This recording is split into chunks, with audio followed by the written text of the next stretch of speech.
امی جان اگر ایک تھوڑا سا مال ہمارے پاس رکھ لیتے، آج ہمارا روزہ ہے تو افطار کا سامان ہو جاتا، آج ہمارا روزہ ہے تو افطار کا سامان ہو جاتا۔ تو عائشہ صدیقہ رضی اللہ تعالیٰ عنہ نے فرمایا بیٹا تو نے پہلے کیوں نہیں بتایا، اگر اس کو کوئی بتا لیتی تو ہم اس کو رکھ لیتے سائڈ میں۔ تو اس طریقے سے اللہ کے راستے کے اندر خرچ کرتے تھے۔ غالباً ام سلمہ کا واقعہ ہے، حضرت حفصہ کا واقعہ ہے۔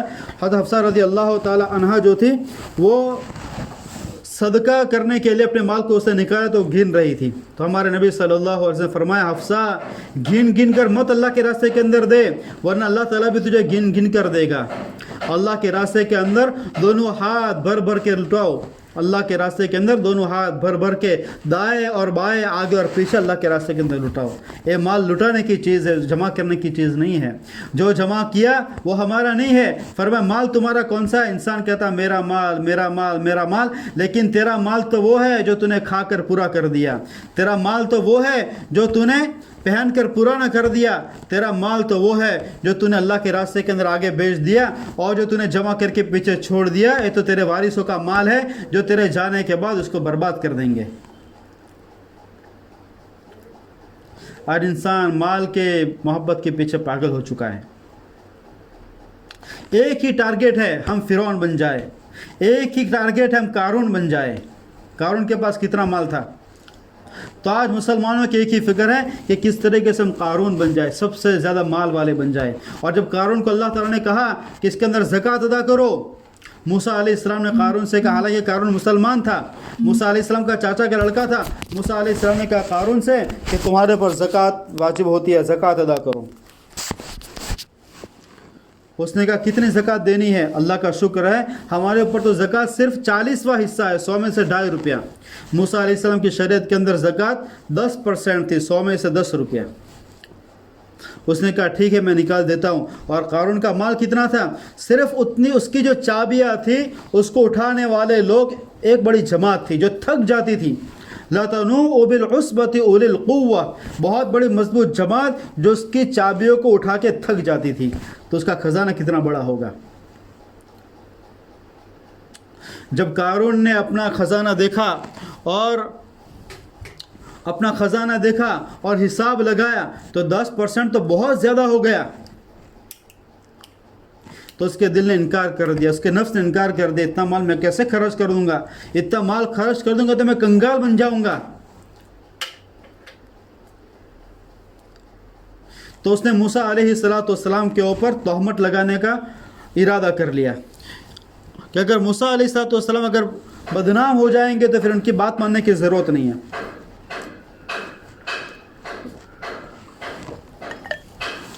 تو اس نے ایک عورت کو تیار کیا، وہ زانیہ عورت تھی، فاحشہ عورت تھی، خراب عورت تھی، اس کو تیار کیا اور کہا کہ جب موسیٰ واز کرنے کے لیے کھڑے ہو جائے، بیان کرنے کے لیے کھڑے ہو جائے تو بیچ میں سے تو اٹھ کر کہہ دینا کہ تم کیا اچھی باتیں کرتے ہو، کل تو تم نے میرے ساتھ زنا کیا ہے، میرے ساتھ منہ کالا کیا ہے۔ تو موسیٰ علیہ السلام واز فرما رہے تھے اور واز فرماتے فرماتے عورت بیچ میں کھڑی ہو گئی اور اس عورت نے موسیٰ علیہ السلام کے اوپر الزام لگایا۔ موسیٰ علیہ السلام تو اللہ کے نبی تھے اور جلالی نبی تھے۔ موسیٰ علیہ السلام کا جلال بہت مشہور تھا، لوگ موسیٰ علیہ السلام کے غصے سے ڈرتے تھے۔ جب موسیٰ علیہ السلام غصے میں آ گئے اور آپ کا چہرہ لال ہو گیا تو عورت ڈر گئی۔ موسیٰ علیہ السلام نے کہا کہ بتا تجھے کام کرنے کے لیے کس نے ورگلایا؟ تو اس نے کہا کہ مجھے قارون نے ورگلایا۔ قارون کا بھانڈا پھوٹ گیا۔ موسیٰ علیہ السلام قارون کے پاس گئے اور قارون اپنے خزانے کے ساتھ بیٹھا ہوا تھا۔ موسیٰ علیہ السلام کو اتنا غصہ تھا، اللہ تعالیٰ سے دعا کہ اللہ مجھے تو ایسی طاقت دے کہ میں قارون کو برباد کر دوں، قارون کو میں اس کی سزا دوں۔ اللہ تبارک و تعالیٰ نے اجازت دے دی کہ آپ کو اس کی طاقت ہے، آپ جو چاہے وہ کر سکتے ہیں۔ موسیٰ علیہ السلام نے کہا قارون اور اس کے خزانے کو کہا کہ زمین کے اندر دھس جاؤ۔ تو قارون گھٹنوں کے برابر زمین کے اندر دھس گیا۔ کہا کہ کمر تک دھس جاؤ تو کمر تک دھس گیا، کہا کہ اور دھس جاؤ تو چھاتی تک دھس گیا۔ قارون موسیٰ علیہ السلام سے بار بار منت سماجت کرتا رہا، مجھے معاف کر دو، مجھے معاف کر دو، مجھے معاف کر دو۔ موسیٰ علیہ السلام بہت جلال میں تھے، بڑے غصے میں تھے، انہوں نے کہا کہ پورا دھس جا، وہ قارون پورا دھس گیا، اور کہا کہ قیامت تک دھستے ہی رہنا۔ تو آج تک قارون پہ خزانے کے ساتھ زمین کے اندر دھستا ہی رہتا ہے۔ تفسیر کی کتابوں کے اندر یہ واقعہ ملتا ہے۔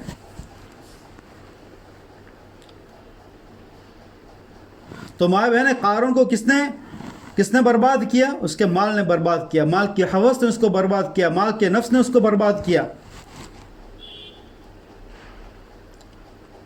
تو ماں بہنیں، یہ جو مال ہے جمع کرنے کے لیے نہیں ہے، مال تو اللہ کے راستے کے اندر لٹانے کے لیے۔ ہمارے نبی صلی اللہ علیہ وسلم نے فرمایا المال غاد و راحن، مال تو آنے جانے والی چیز ہے، مال جو ہے وہ ہمیشہ کسی کے پاس رہتا نہیں ہے۔ اگر اس کو اچھی جگہ پر لگا دیا تو لگ جائے گا، ورنہ وہ بری جگہ پہ لگ جائے گا۔ نیک کام کے اندر لگائیں گے تو ہمارا بھلا ہو جائے گا، ورنہ وہ بری جگہ پر لگ جائے گا۔ اس کو اگر نیک کاموں کے اندر لگائیں گے، اللہ کے حکموں پر لگائیں گے تو وہ لگ جائے گا، ورنہ پھر وہ اللہ تعالیٰ کی نافرمانی میں لگے گا۔ اس لیے مائیں بہن، فضائل صدقات کی تعلیم سے مال کی محبت کم ہوتی ہے، اور مال اللہ کے راستے کے اندر خرچ کرنے کا انسان کے اندر دائیہ پیدا ہوتا ہے، جذبہ پیدا ہوتا ہے۔ ہمارے نبی صلی اللہ علیہ وسلم نے فرمایا، جب کوئی انسان مال کو اللہ کے راستے کے اندر خرچ کرتا ہے تو فقیر اور محتاج کے ہاتھ میں پہنچنے سے پہلے وہ اللہ تعالیٰ کے ہاتھ پہ پہنچ جاتا ہے۔ تو ایک مرتبہ عائشہ صدیقہ رضی اللہ تعالی عنہ درہم اور دینار کو دھو رہی تھی، پانی سے اس کو دھو رہی تھی۔ تو ہمارے نبی صلی اللہ علیہ وسلم نے فرمایا، عائشہ درہم اور دینار کو دھونے کی چیز ہے؟ تو فرمایا اللہ کے رسول صلی اللہ علیہ وسلم، آپ نے فرمایا تھا کہ جب ہم کسی کو درہم اور دینار صدقہ کرتے ہیں تو غریب کے ہاتھ میں پہنچنے سے پہلے وہ اللہ کے ہاتھ میں پہنچ جاتے ہیں۔ تو میں نہیں چاہتی کہ گندے دینار اور گندے درہم اللہ کے ہاتھ میں پہنچ جائے، اللہ کا ہاتھ تو بڑا پاک ہے، تو میں اس کو دھو کر پھر اللہ کے راستے میں خرچ کرنا چاہتی ہوں۔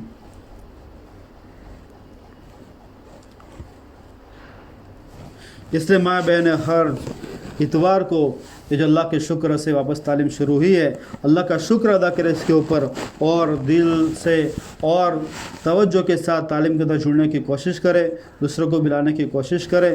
اگر اس چیز کا ہم شکریہ ادا کریں گے، اللہ تبارک و تعالیٰ اس سے بڑے کام کے لیے ہم کو توفیق نصیب فرمائے گا، کیونکہ اللہ تعالیٰ کا ضابطہ، اللہ تعالیٰ کا قانون ہے، لئن شکرتم لازیدنکم، اگر تم میری چیز کا شکریہ ادا کرو گے اور اس کو دل کے ساتھ اور توجہ کے ساتھ اس کام کو کرو گے تو میں تم سے اس سے بڑا کام لوں گا، اور اگر تم اس کے ناشکری کرو گے، بے دلی کے ساتھ اس کام کو کرو گے تو جو کچھ ملا ہے وہ بھی چھن جائے گا۔ اللہ تعالیٰ کا ضابطہ ہے کہ اگر انسان کسی چیز کے ملنے کے اوپر اس کا شکریہ ادا کرتا ہے تو اللہ تعالیٰ اس چیز کو بڑھاتا ہے، اور اگر ناشکری کرتا ہے تو اللہ تعالیٰ اس کو ختم کر دیتا ہے۔ تو مائیں بہنیں، یہ بھی شکر کرنے کی چیز ہے۔ اللہ تعالیٰ کے احسان، اللہ کا شکر ہے کہ اللہ تعالیٰ نے ہم سب کو دین کی باتوں کے لیے جڑنے کی توفیق نصیب فرمائے، اور ہر اتوار کو اس طریقے سے پروگرام ہوتے رہے، اور زیادہ سے زیادہ مستورات ہمارے پروگراموں کے اندر جڑے، اور زیادہ سے زیادہ لوگ اس سے فائدہ حاصل کرے۔ اللہ تبارک و تعالیٰ ایسے فیصلے فرمائے، اور ہمارے گاؤں کو اللہ تبارک و تعالی ہمارے گاؤں کے اندر ہدایت و کام فرمائے، ہمارے گاؤں کو مدینے کا نمونہ بنائے، ہمارے جوانوں کو صحابہ کا نمونہ بنا دے، اور ہمارے عورتوں کو صحابیات کا نمونہ بنا دے، اور ہم سب کو اللہ تبارک و تعالی ایسی موت نصیب فرمائے جیسے کہ ہمارے نبی صلی اللہ علیہ وسلم نے ایک مسلمان کے لیے موت کو پسند کیا ہے، کہ اللہ بھی راضی ہو، اللہ کا نبی بھی راضی ہو، اور کس